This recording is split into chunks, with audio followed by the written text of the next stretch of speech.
Hello again. Right now we'll discuss shortly or briefly non-consequentialism theories, also called ethics of obligation. In other words, do your duty.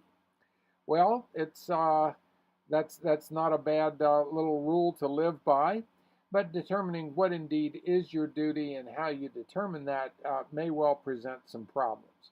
We'll be introduced to Immanuel Kant, uh, a philosopher from the 18th century, the 1700s, uh, the age of reason, and he is a proponent that reason is the way that we can make moral choices. Now, Kant, coming from a religious background, he was a believer, he was not a skeptic.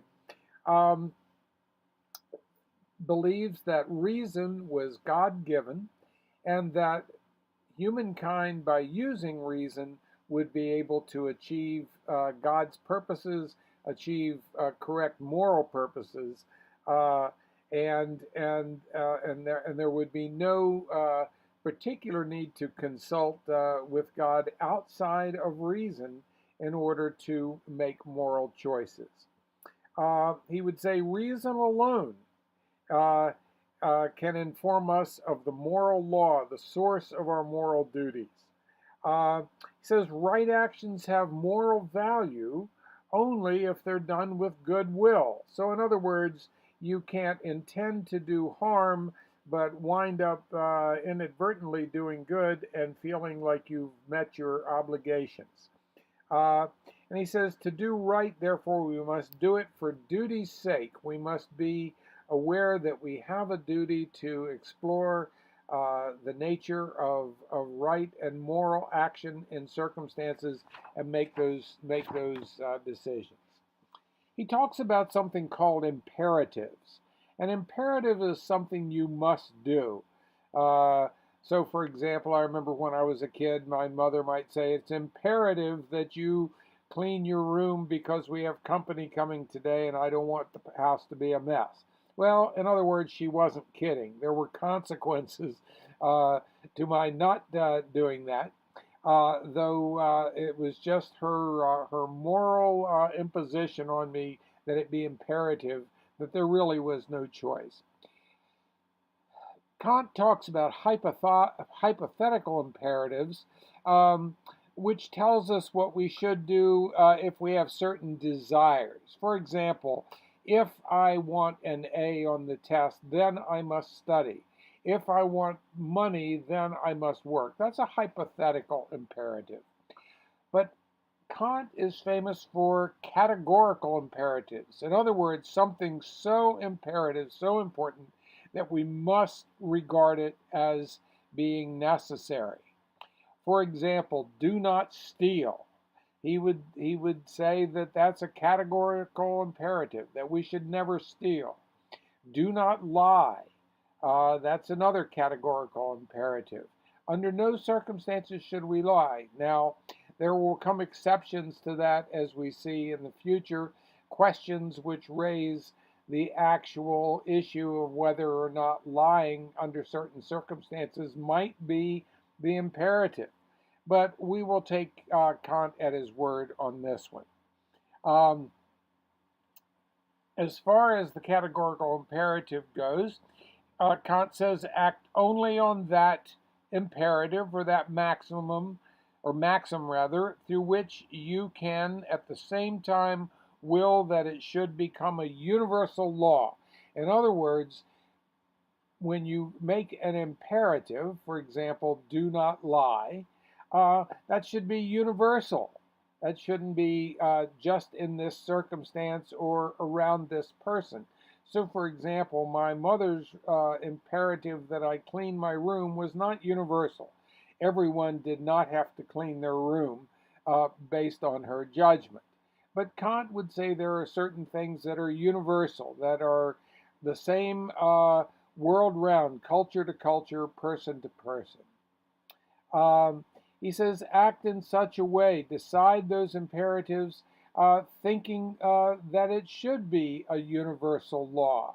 It says an action is permissible if its maxim can be universalized. So, in other words, anything you choose to do and declare it to be a moral decision should be one that can be universalized. He talks about categorical imperatives and moral duties. He says perfect duties are such things as not to break a promise, be a person of your word, do not commit suicide. Universally good. Now there may be we'll run across in later chapters questions as to whether or not all people subscribe to that and what their reasoning might be.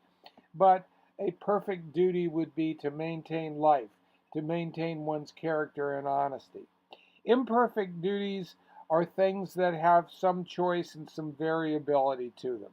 For example, helping others in need. Is there a categorical imperative that we help all others in need at all times?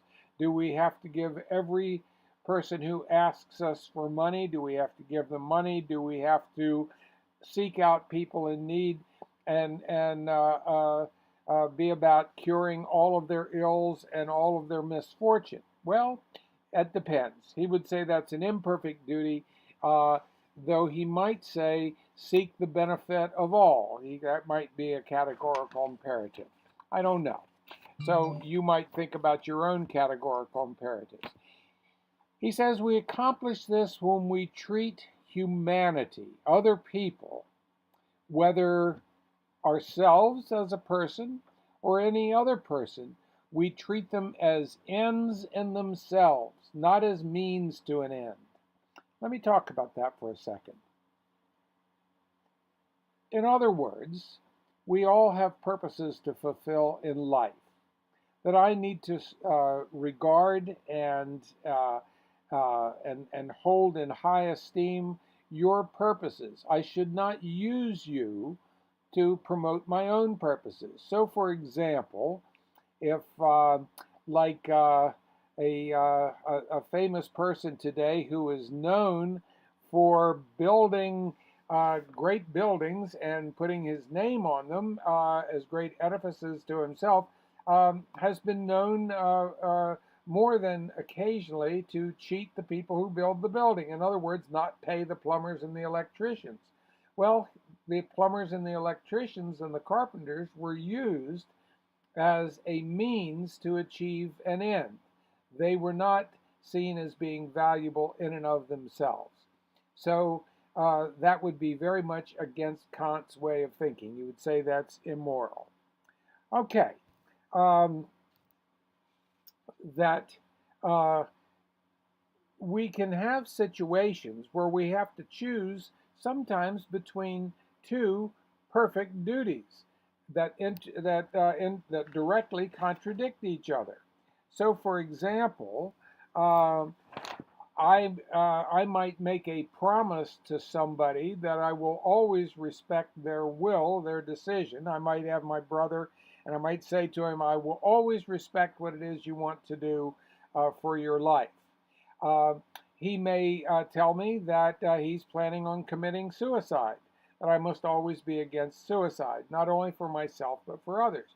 So in order to stop him from committing suicide, I might have to break my promise to him. Or if I keep my promise to him, indeed, he might commit suicide, and that would be a violation of a perfect duty that I had to uphold. So it's not always simple. These little prescriptions by various philosophers don't always work out in every case. And there's much more thinking than we're giving in this class. Sometimes, for example, Kant's theory can be impossible to implement. So, in order to treat people as ends rather than means, it may be necessary sometimes to treat them as means. We may have circumstances, for example, again, to save a life. We may have to lie to somebody, for example, for their own good. Children, when we're being taken to the doctor, we might promise them and to allay their fears. We might say, well, it won't hurt. Dr. So-and-so won't hurt. And yet when they get there, they get a needle and it does hurt. And so we may have told a lie, or at least allowed the possibility of a lie in order for something greater to happen. So sometimes the living out of these rules is not perfect. But in spite of this, things that make Kant's ethics valuable is that there's a universality. It isn't a situational problem. It isn't an egoistic problem that applies only to me but no one else. There's impartiality, that I must regard others as well as myself, and that it is a philosophy that respects other persons. So, Kant's philosophy is one that is non-consequentialist. It doesn't use consequences or benefits specifically, immediately anyway, to be the determiner of right action. Another person that would fall into the non-consequentialist is St. Thomas Aquinas, or just Thomas Aquinas. He may not be a saint in your book. He proposes that, and he sees order in the universe, sees evidence in the universe of uh, an, an orderly, moral God. He sees it in creation and would uphold the idea that just by looking at ourselves and looking at creation, using reason and using our senses, that we can perceive what he would call natural law, that we can observe how nature works, how God works in nature, and we can read very clearly the structure of that nature and the evidence of God. Some of the ideas that Aquinas holds true. He holds the high value of human life, that human life is of highest value. Many of the pro-life arguments are made based on the thinking of Thomas Aquinas. The Catholic Church lays great stock in his thinking and his writing. He believes in the avoidance of harm, that we need to make sure not to harm others or even our environment, that it all is evidence of God's purposes. Um, he believes in the promotion of the human race, that we should have children, that we should care for those children, that we should instruct them and send them forth into the world as moral beings and educated beings. He believes we should search for truth, that truth is something that can be known, can be morally and intellectually discerned, and that it's of value. And he believes in nurturing of social ties, that people are first and foremost related, that we're family, that the brokenness, that wars and fights and disagreements are part of evidence of sin in the world, not as the world as it should or was intended to be. One of the things we'll run across at another time is that Aquinas talks about the just war theory. He is so against violence and war, and yet knows that certain circumstances seem to almost require us to go to war, that he does thinking about it and comes up with what he calls just war theory. All right, natural law and our human nature. Our duty is to achieve good, to fully realize these goals with our nature, in which our nature is already inclined. To achieve good, our purpose is to do good. To use reason to discern these goals. That we look at nature around us, we observe, we posit thoughts and ideas, that we reason, we meditate on things, and use that to determine proper action. And that the judging of rightness or wrongness of an action is a matter of reason, held in consistency with what we observe. Okay. Natural laws, like Kant's perfect duties, the laws of nature, are both objective and universal. That love one's neighbor as oneself works as well on the other side of the globe as it does here. It's a universal law. Um, okay, there is something that would be called the doctrine of double effect. Life is complicated. The doctrine of double effect says that actions can be both good and have bad effects. So, for example, I remember, and even though it's out of vogue nowadays, when parents would spank children back in the day, they would always say things like, "It hurts me more than it hurts you." Well, I'm not so sure that was the case, but they didn't like the duty of doing that. Sometimes our actions may have double effect.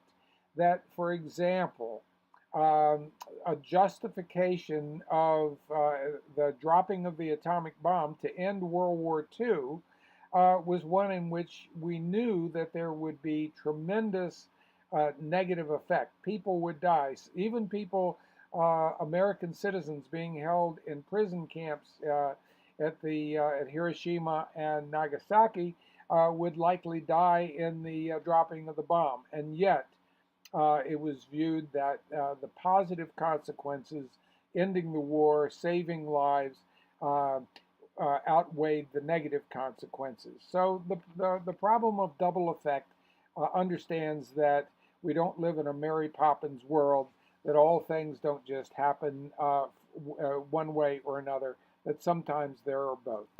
Um, and let's see. Um, is natural law useful? Uh, the theory of usefulness is sometimes undermined by the conflict between what we observe in nature and what we would observe to be right. Nature can be cruel, and would cruelty be justified? There are a lot of different things that would hold natural law as being difficult to use on a day by day basis in very complicated circumstances. But it's important to know that there are various laws, various moral theories that are not just based on utility, not just based on the outcome, but rather based on principle. And so Kant's ethics and Aquinas' ethics, natural law, would be two of those. Thank you.